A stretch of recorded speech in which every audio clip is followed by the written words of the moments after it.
Bienvenidos a nuestra clase de sistemas de potencia. En esta sesión vamos a abordar el tema de flujos de potencia bajo el enfoque de método de Gauss-Seidel, método numérico de Gauss-Seidel. El problema de flujos de potencia o análisis de flujos de potencia se refiere a determinar en una red eléctrica, por ejemplo en un diagrama unifilar como en este caso, determinar en cada uno de los nodos el valor de amplitud de voltaje y su ángulo de fase. Aquí tenemos en cada uno de los nodos de este diagrama unifilar, representados como barras, una expresión que indica la magnitud de voltaje de línea neutro y el ángulo de fase. Está indicado como barra 1, barra 2, barra 3 y barra 4. Entonces el análisis de flujo de potencia nos entrega estas magnitudes en cada uno de los nodos. Además nos permite determinar el flujo que hay de potencia, potencia real y potencia reactiva a través de las líneas de transmisión. Este análisis, ¿para qué se realiza? El análisis de flujos de potencia se realiza para determinar cómo se comportan precisamente el flujo de potencia a través de las líneas de transmisión del sistema de potencia, pero considerando diferentes condiciones de operación.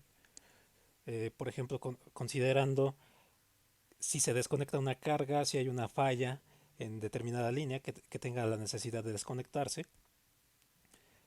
para ver qué cantidad de potencia pues va a fluir por otras líneas de transmisión. Recuerden que si nosotros queremos alimentar una carga, por ejemplo, en este sistema de potencia tenemos dos generadores, tenemos cuatro cargas que están aquí indicadas por medio de flechas conectadas a las barras 1 a la 4. Tenemos cuatro líneas de transmisión.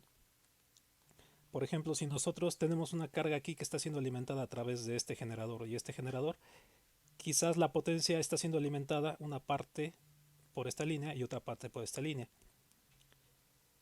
¿Qué sucede si nosotros tenemos una falla en este punto? Vamos a ver. Aquí vemos los flujos de potencia. Las flechas azules son la potencia real, las flechas verdes son la potencia reactiva. ¿Qué puede suceder bajo ciertas condiciones? Que haya una falla en este punto y que se tenga que aislar este punto. Pues puede ser que la potencia que está alimentando esta carga tenga que fluir a lo largo de otra línea de transmisión por este lado, y quizás aquí esta línea de transmisión se satura y estaría operando en este caso al 131%. Aquí no tengo ninguna restricción en cuanto a esta línea, pero una línea que está operando más allá de su valor nominal pues puede activar las protecciones. Si activa las protecciones pues puede empezar a colapsarse todo el sistema de potencia, puede empezar a interrumpirse por ejemplo esta línea y dejar de alimentar esta carga de acá. Entonces, este tipo de simulaciones son las que realiza un programa, un software, algún software de flujos de potencia.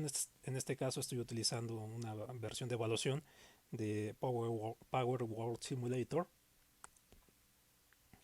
que me permite hacer el análisis de flujo de potencia simplemente conectando eh, buses. Después veremos cómo hacer esta simulación paso a paso. Bueno, ese es un ejemplo del uso de flujos de potencia para ver cuando las líneas de transmisión se saturan.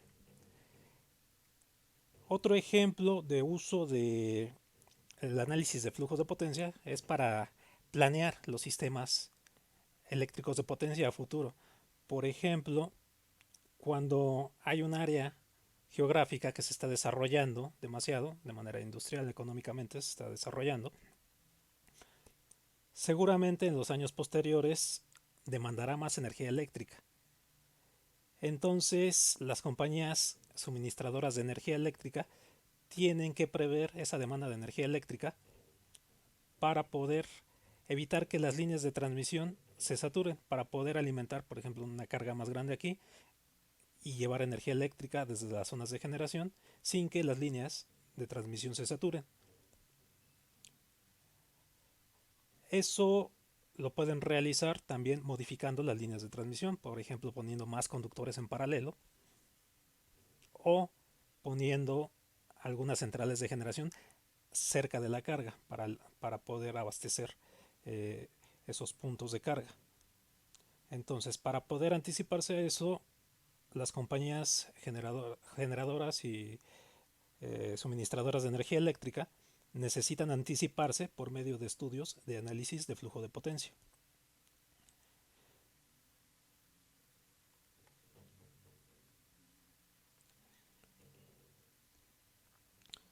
Bien, entonces los análisis de flujos de potencia sirven para diseñar y expandir los sistemas de potencia identificando posibles saturaciones del sistema eléctrico de potencia, dependiendo de la variación de la demanda. Este tipo de análisis nos va a permitir analizar un sistema de potencia, pues no de este tamaño.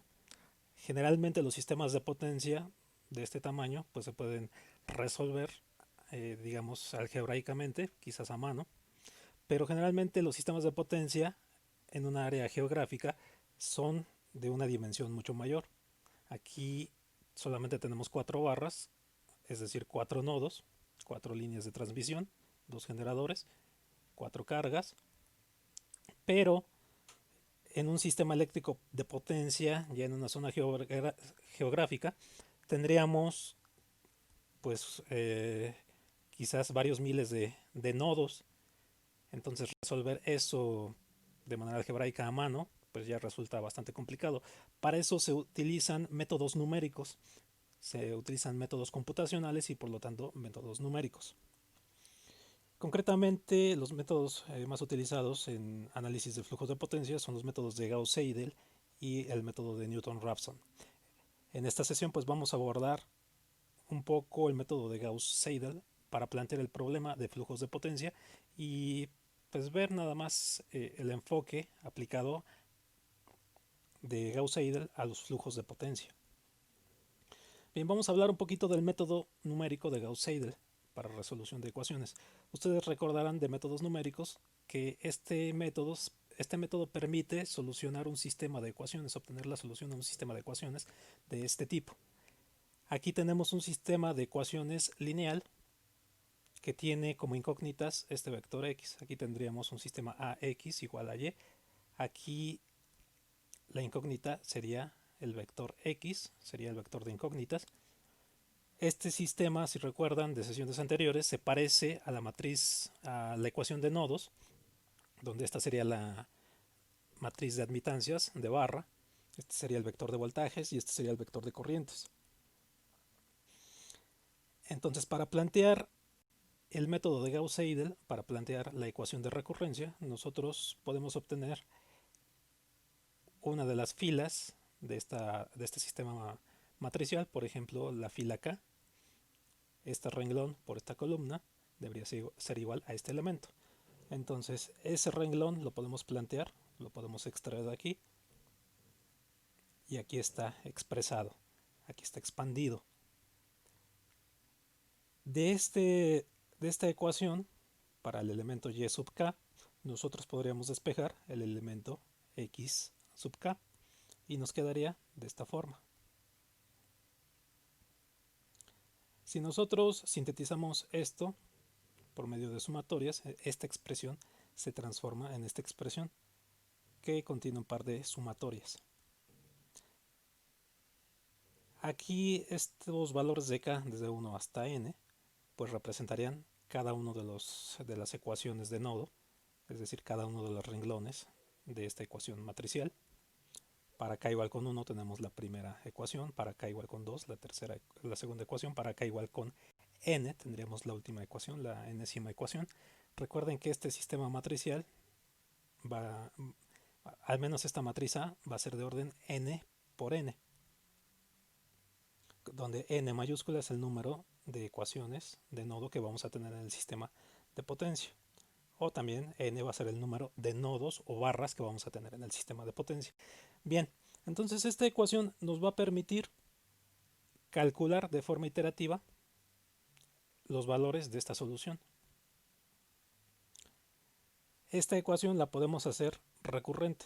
Entonces, esta sería la ecuación de recurrencia calculada a partir de esta expresión. Esta ecuación de recurrencia se vale de valores de x, de renglones anteriores calculados, y de valores de x. Recuerden que x es la solución o la solución que estamos buscando, y valores de x de renglones posteriores, pero calculados en iteraciones anteriores.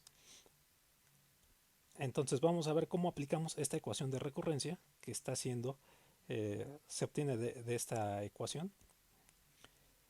Esta ecuación de recurrencia nos va a permitir calcular el valor de la iteración siguiente que vamos a utilizar aplicando otra vez esta ecuación y actualizando los datos de las soluciones de x obtenidos en la iteración anterior.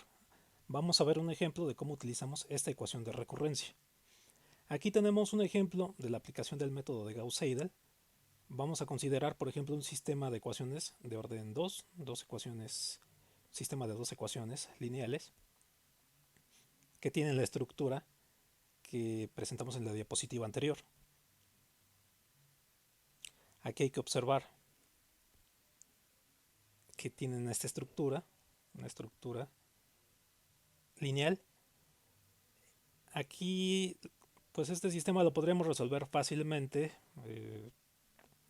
sin aplicar métodos numéricos. La idea es ver cómo aplicamos el método de Gauss-Seidel para resolver este sistema. Entonces, para aplicar el método de Gauss-Seidel necesitamos estos tres componentes. Primero, la ecuación de recurrencia, con la cual vamos a ir calculando los valores de la siguiente iteración para la solución. Esta ecuación pues, es la misma de la diapositiva anterior. Necesitamos valores con que iniciar, algunos valores que no conocemos de antemano. Entonces necesitamos proponer valores iniciales para la solución. Podríamos proponer en este caso, para el valor de x1 y x2 de este sistema de ecuaciones, los valores en la iteración 0 de 0. Aquí en la notación que estoy utilizando en estas diapositivas, x1 de 0 representa el valor de x1 en la iteración número 0. x1 va a representar el valor de el x1 de 1 va a representar el valor de x1 en la iteración 1. Y en esta ecuación de recurrencia va a representar el número de iteración. Para i igual con 0 tenemos la iteración 0. Para i igual con 1 tenemos la iteración 1. Necesitamos entonces valores iniciales que se pueden proponer en 0. Y necesitamos proponer un valor de tolerancia epsilon que va a ser nuestro criterio para detener las iteraciones. Nosotros vamos a detener las iteraciones una vez que estas soluciones de una iteración a otra no cambien demasiado. Entonces, de la iteración i a la iteración i más 1, si el valor de x1 es menor que un valor de tolerancia que nosotros especifiquemos suficientemente pequeño, pues entonces nosotros detenemos las iteraciones y tomamos como solución el valor de x1 que hayamos calculado allí. De lo contrario, nosotros continuamos haciendo iteraciones hasta que se cumpla este criterio. Entonces, estas son las tres partes que necesitamos para aplicar el método de Gauss-Seidel. Aquí hay que considerar que esta ecuación de recurrencia, más adelante la vamos a utilizar para el análisis, para el cálculo de voltajes en sistemas de potencia. Esta ecuación no hay que olvidarla, ya que es muy parecida a la que vamos a generar más adelante.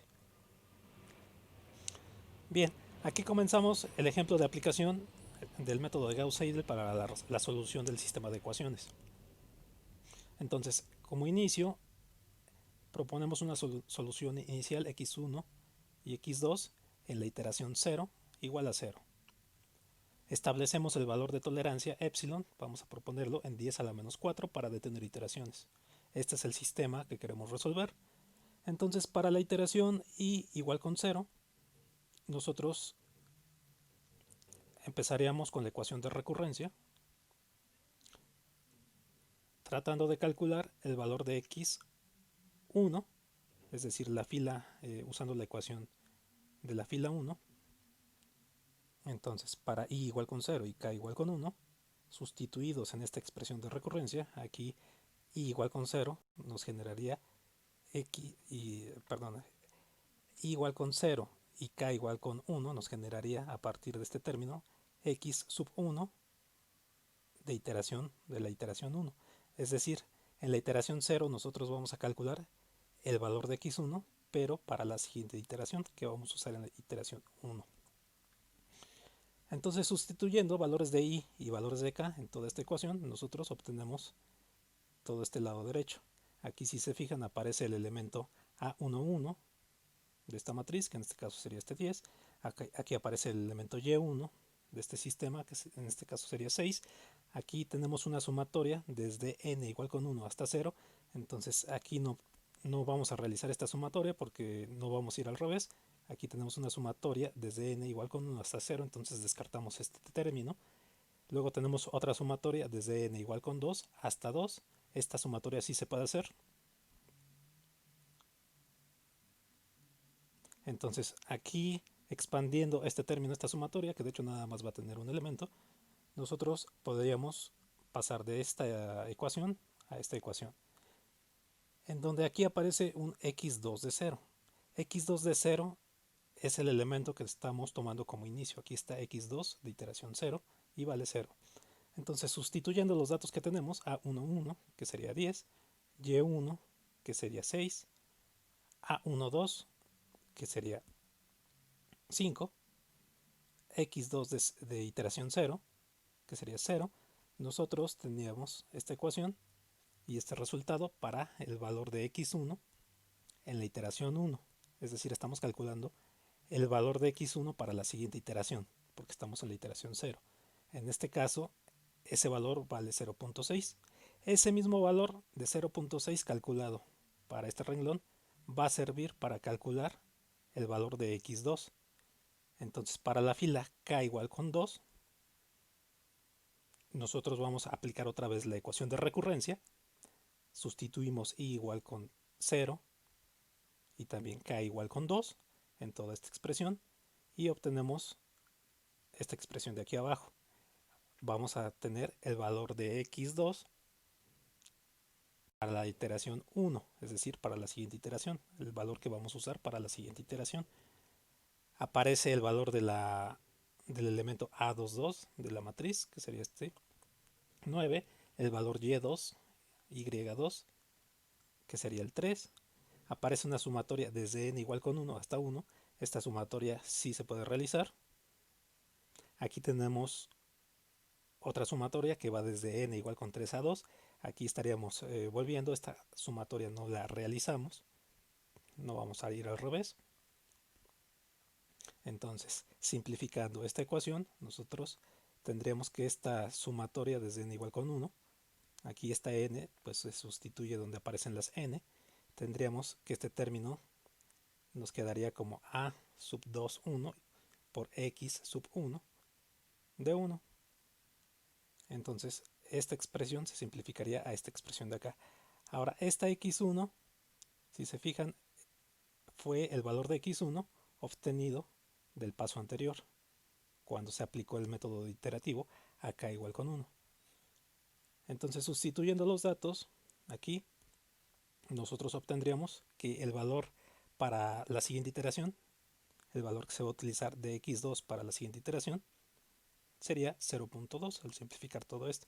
Aquí hay que observar que este valor de x1 se calcula con los datos anteriores conocidos de x2 y el valor de x2 se calcula con los datos anteriores conocidos de x1.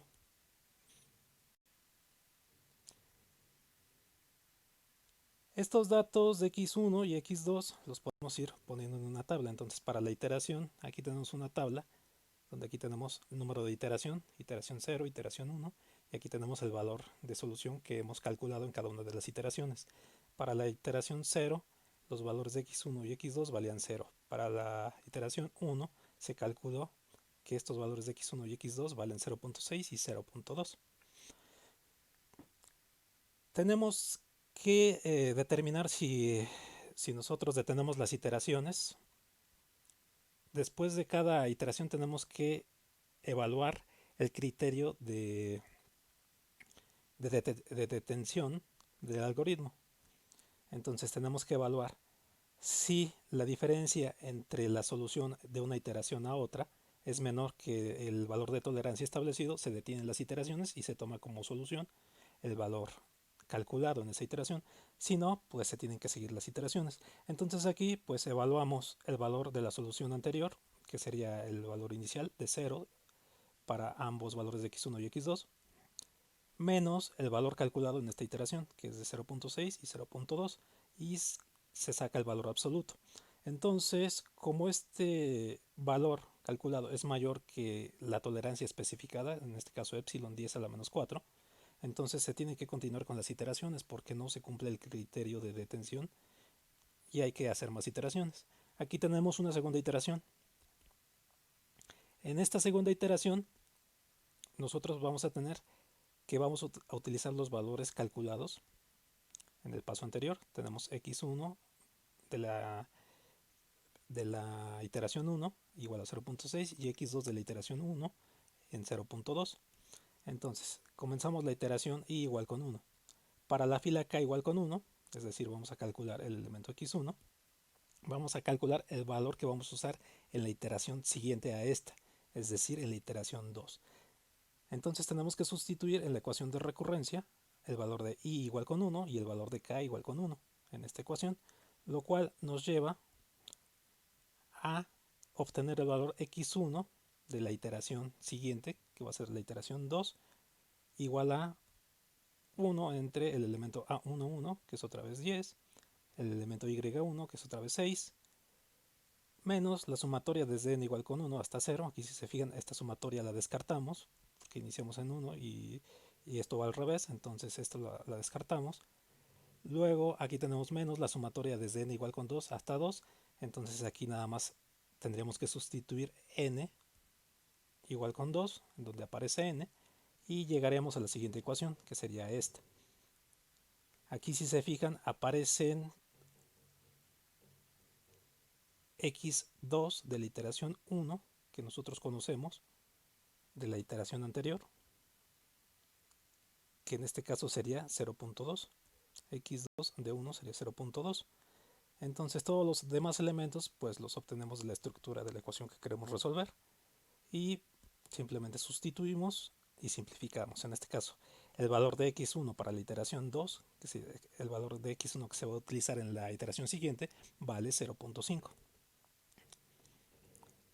Entonces, para la segunda fila, el valor de la variable incógnita de la segunda fila o de la segunda ecuación de este sistema de ecuaciones, lo obtendríamos otra vez aplicando la ecuación de recurrencia, en este caso con i igual con 1 y con k igual con 2. Entonces, otra vez sustituyendo estos datos aquí, obtendríamos el valor para la siguiente iteración para la variable x2. Tendríamos otra vez una sumatoria desde n igual con 1 hasta 1. Esta sumatoria si la podemos simplificar, n va a valer 1, aquí sustituimos donde aparece n, el valor de 1.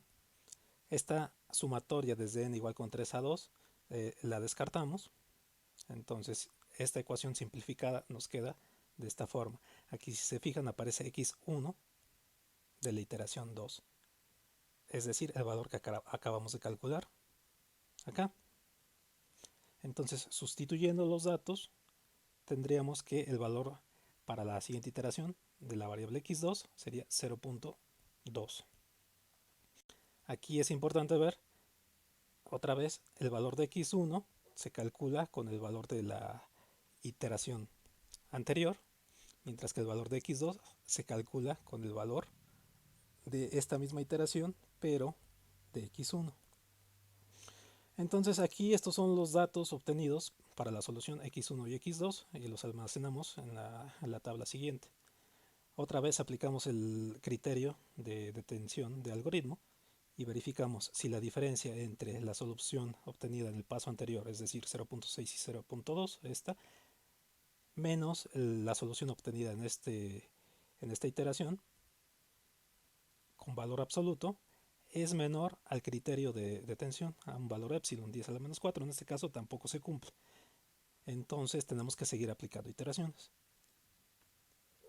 Aquí puse otra iteración más, la iteración para i igual con 2, entonces repetimos el procedimiento.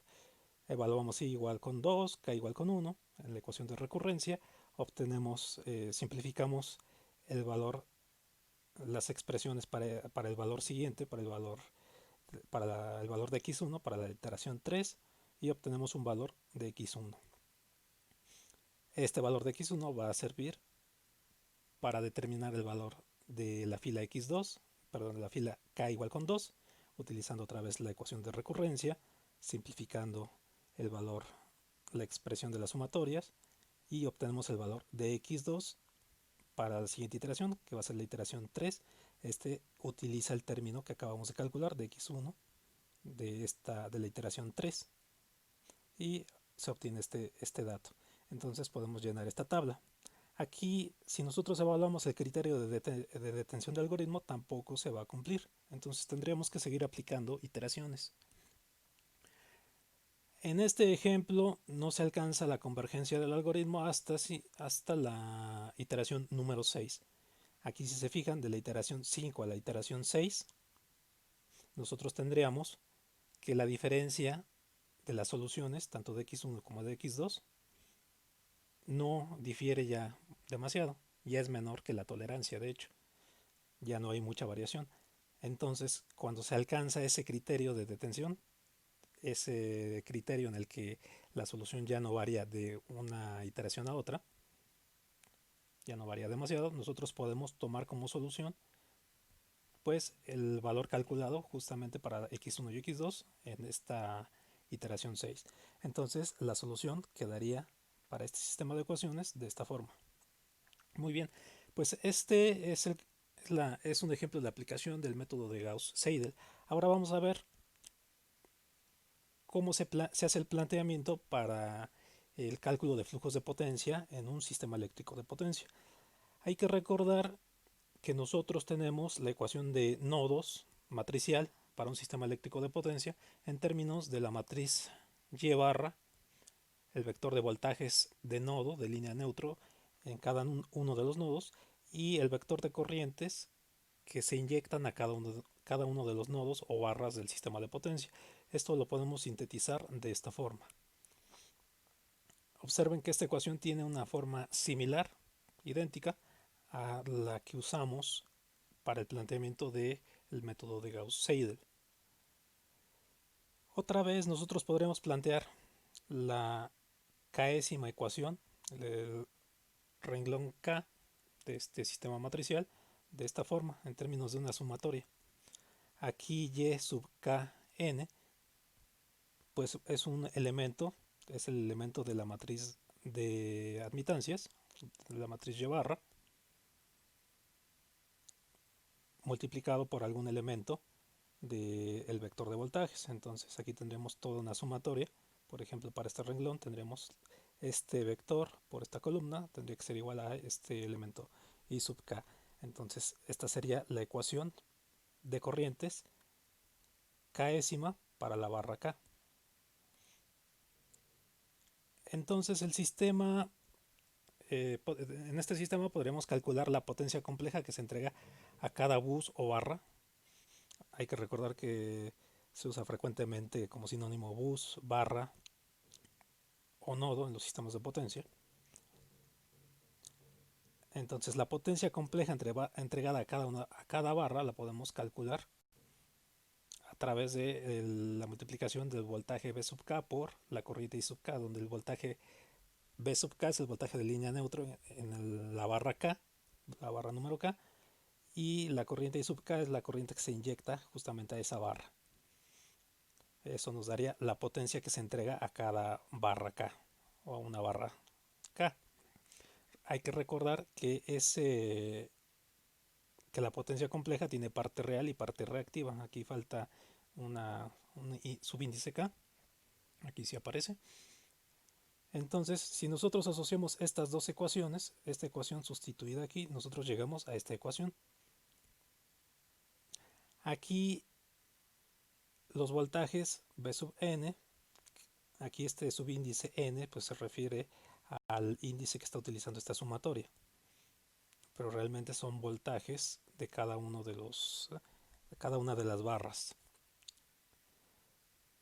Los voltajes, recuerden que los podemos representar en forma exponencial o en forma polar, en forma fasorial, con una magnitud y un ángulo de fase delta n. Lo mismo podemos hacer con los elementos de admitancia de la matriz de admitancias. Aquí tenemos la admitancia en forma exponencial y en forma polar. Lo mismo entonces podemos hacer para representar el valor de la potencia real y la potencia reactiva en cada una de las barras K, en la késima barra.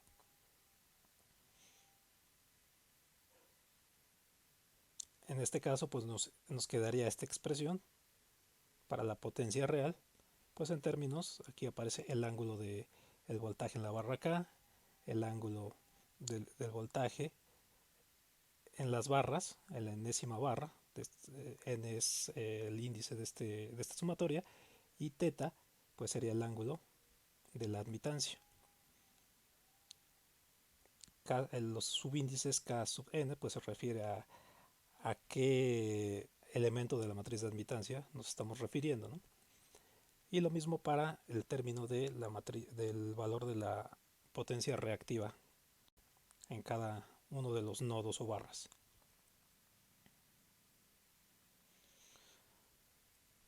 Bien, aquí en esta diapositiva nosotros podemos ver cómo se obtiene la ecuación de recurrencia, que si se dan cuenta pues va a ser muy similar a la ecuación que utilizamos en el método de Gauss-Seidel. Entonces pues se obtiene de forma idéntica a partir de la késima ecuación para la corriente en el sistema de potencia. Esta ecuación la vimos en la diapositiva anterior. Podemos expandir esta sumatoria en todos los términos asociados. Aquí despejar el término de B sub K de esta sumatoria nos quedaría de esta forma. Y luego sintetizar otra vez este término del lado derecho en términos de dos sumatorias. Lo mismo que hicimos para la ecuación de recurrencia de Gauss-Seidel. Considerando además que nosotros tenemos de la diapositiva anterior una relación entre la corriente y el voltaje y la potencia real y la potencia reactiva, de esta forma nosotros podríamos despejar I sub K y sustituirla en esta ecuación, en este elemento, lo cual nos permitiría llegar a esta forma.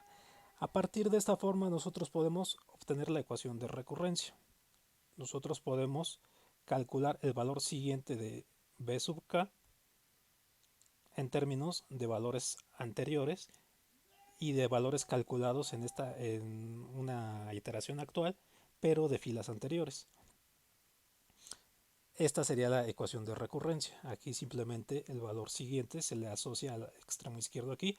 Aquí tendríamos el valor I más 1, que sería el valor del voltaje en la barra K para la iteración siguiente, calculado en términos de valores de voltaje en las barras anteriores, es decir, en las barras de los renglones anteriores. Recuerden que esto es un sistema matricial, calculados en la iteración actual, y en términos de los valores de voltaje de las filas del sistema posteriores a la fila que se está calculando, pero calculados en la iteración anterior. Entonces, esta es la misma ecuación de recurrencia que ya veíamos en el ejemplo de Gauss-Seidel. Entonces, observen que aquí hay que conocer varios datos. Hay que conocer los valores precalculados o calculados de las filas anteriores. Hay que conocer los valores calculados de iteraciones anteriores, pero para las filas posteriores a la fila que se está calculando. Hay que conocer los elementos de la matriz de barra, de admitancias de Y barra. Hay que conocer la potencia real y la potencia reactiva que se está inyectando a la barra K. Aquí tenemos otra ecuación de recurrencia que se puede necesitar, que se llega a necesitar, que es la ecuación de recurrencia para la potencia reactiva. Entonces, esta expresión también la veíamos en la diapositiva anterior. Si nosotros sacamos el conjugado de ambos lados de esta ecuación, nosotros tendríamos que aquí el conjugado de este número complejo sería P sub K menos J Q sub K. Y aquí al sacar el conjugado de este extremo derecho, pues sería eliminar este conjugado y nada más le quedaría a este B sub k. Entonces aquí nosotros podríamos separar en parte real y parte imaginaria. P sub k sería la parte real de toda esta operación. Q sub k sería la parte real de toda esta, perdón, la parte imaginaria de todo este extremo derecho. Si nosotros obtenemos el conjugado de Q sub k, pues le podemos poner el signo negativo a esta parte imaginaria, entonces nos quedaría esta expresión. De esta expresión, pues podemos expandir la sumatoria para obtener una ecuación de recurrencia similar a la que aparece aquí, que en donde se puedan utilizar valores de voltaje de filas anteriores y valores de voltaje de filas posteriores. Claro que estos valores de voltaje son calculados en la iteración actual y estos valores de voltaje son calculados en la iteración anterior. Bien, dentro de la formulación del problema de flujos de potencia tenemos que distinguir en las respectivas barras que puede haber conectado algún generador y alguna carga. En este caso, P sub G se refiere a potencia inyectada por algún generador en la késima barra o la barra K. P sub L se refiere a la potencia que está siendo consumida por alguna carga y que está conectada a la késima barra, a la barra K. Y P sub K se refiere a la potencia neta que está siendo entregada a la barra. Entonces, haciendo un balance de potencias en una barra, nosotros tendríamos que la potencia que se entrega a una barra es igual a la potencia generada en la barra menos la potencia de carga que está siendo alimentada por la barra. Entonces, la potencia P sub K pues se puede dividir ya después en diferentes líneas de transmisión, si hay varias líneas de transmisión conectadas a esta barra. Entonces, si nosotros conocemos la potencia de generación y la potencia de carga, nosotros podemos calcular la potencia P sub K. Lo mismo podemos hacer para la potencia reactiva. Podemos hacer el mismo balance, como se muestra aquí. Tenemos una clasificación, tenemos que hacer una clasificación de el tipo de barra que hay en el sistema de potencia. Básicamente tenemos tres tipos de barra o bus. Tenemos una barra de compensación que se va a utilizar como sistema de referencia, como barra de referencia. A esta barra de compensación se le asigna de manera arbitraria un voltaje, una magnitud de voltaje y un ángulo de fase de voltaje. Por lo común, pues 1 ángulo de 0 en por unidad. Hay que recordar que estos sistemas de potencia se trabajan comúnmente en por unidad. Entonces, hay que recordar también que el problema de flujos de potencia se refiere a obtener el ángulo y la magnitud del voltaje, pero además la potencia reactiva y la potencia real en las respectivas barras. Por lo tanto, si nosotros tenemos en una barra dos valores dados, por ejemplo la magnitud del voltaje y el valor del ángulo, los datos que tendríamos que calcular son el valor de la potencia reactiva y la potencia real y potencia reactiva. Entonces, aquí en estas barras de compensación, los datos conocidos son magnitud de voltaje y ángulo de voltaje, y los datos desconocidos son la potencia real y la potencia reactiva. Tendríamos otro tipo de barra que se denomina barra de carga. En las barras de carga, todas las barras que tengan cargas conectadas se denominan barras de carga. En este caso se conocen como datos la potencia real y la potencia reactiva. Son datos de entrada, es decir, son datos que nosotros podemos darle al programa porque se supone que son conocidos.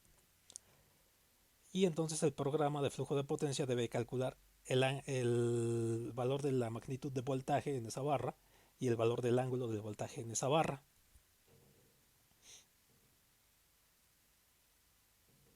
Tenemos otro tipo de barra, que es las barras de voltaje controlado, en donde se conoce el valor de la potencia real y el valor del voltaje. En este caso, magnitud del voltaje. Aquí falta una magnitud, un símbolo de magnitud. Son los datos que tendríamos que, como entrada, que serían conocidos y que se podrían proporcionar al programa para que realice el cálculo de las otras dos variables que se requiere conocer, que es la potencia reactiva en la barra K y el ángulo del voltaje en la barra K.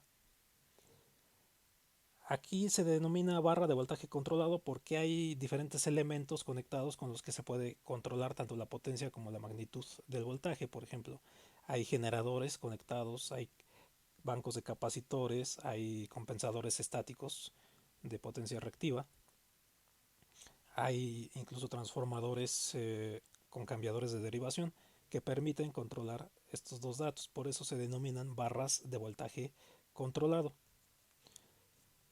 Y por lo mismo se puede ajustar también el límite de forma numérica.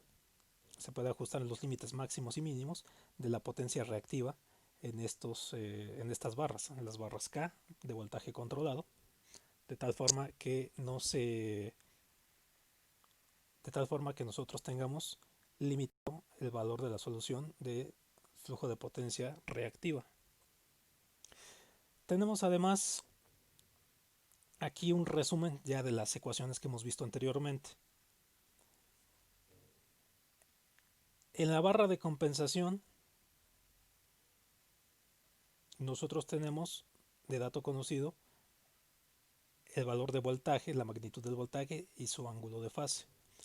Comúnmente se toma la barra de compensación como la barra 1.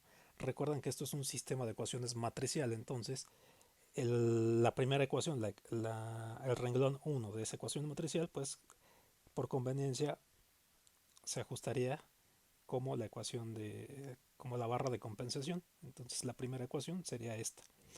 Como aquí ya son conocidos tanto el voltaje como el ángulo de fase del voltaje en esta barra, hay que recalcar que la barra de compensación solamente va a ser una, no vamos a tener varias, y la podemos elegir como queramos, donde queramos. Generalmente pues en una barra con un generador ligado para reducir algunos cálculos. Aquí nosotros no vamos a tener que hacer iteraciones porque ya conocemos el voltaje y el ángulo.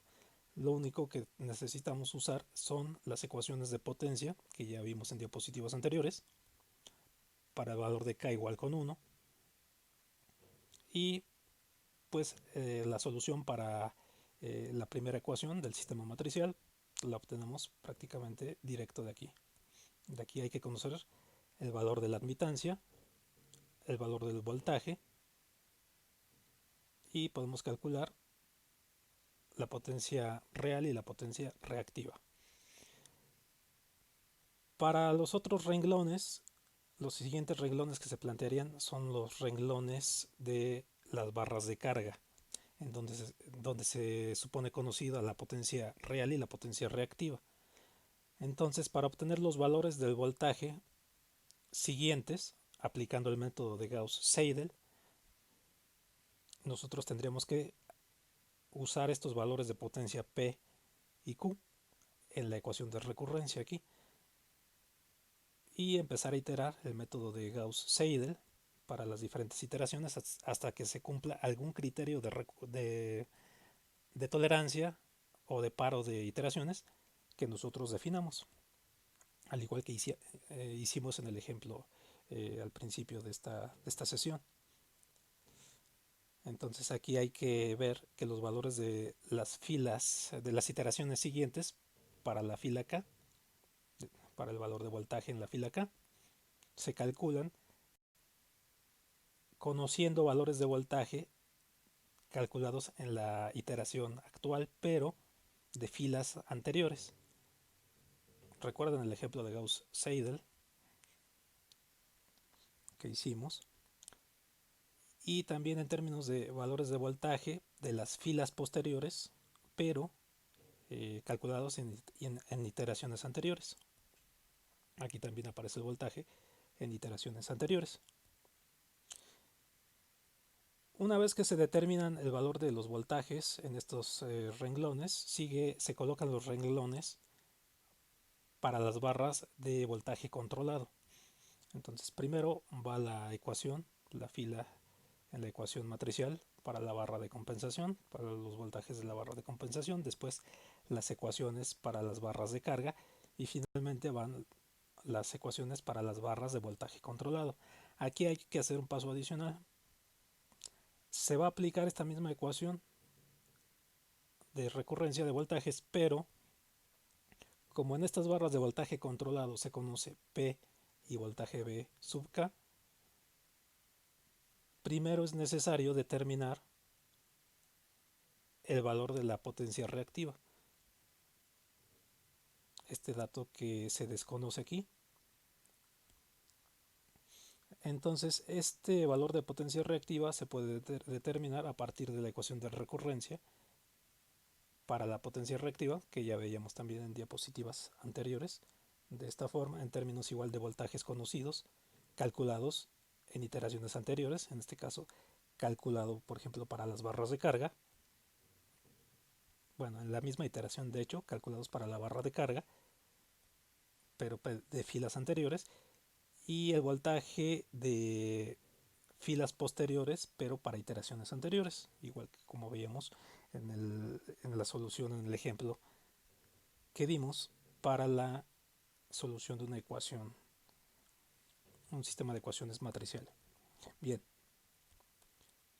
pues este sería el planteamiento. Entonces, una vez que nosotros conocemos la potencia en la barra de compensación, podemos calcular los voltajes en las barras de carga y con estos voltajes de barra de carga podemos conocer la potencia reactiva en las barras de voltaje controlado y por lo tanto aplicar, una vez conocido esto, aplicar en estas barras de voltaje controlado la ecuación iterativa para el voltaje, ya que conocemos esta Q. Entonces, este sería el planteamiento para el análisis de flujo de potencia, como veíamos en la simulación al principio de esta sesión. Pues bien, esto es todo en esta sesión. Estas son las bibliografías. Aquí pueden encontrar información sobre el análisis de flujo de potencia, algunos ejercicios resueltos. De hecho, planeo ver algún ejemplo más a detalle. Si les sirvió esta sesión, si les sirvió esta clase, les agradecería que pudieran apoyar a desarrollar este canal para poder subir más videos, para ir subiendo más clases, más clases de diferentes materias. Compartan por favor estos videos con sus compañeros y suscríbanse. Traten de apoyar este canal si es posible. Les agradezco mucho su atención y espero que sigan viendo los videos. Gracias.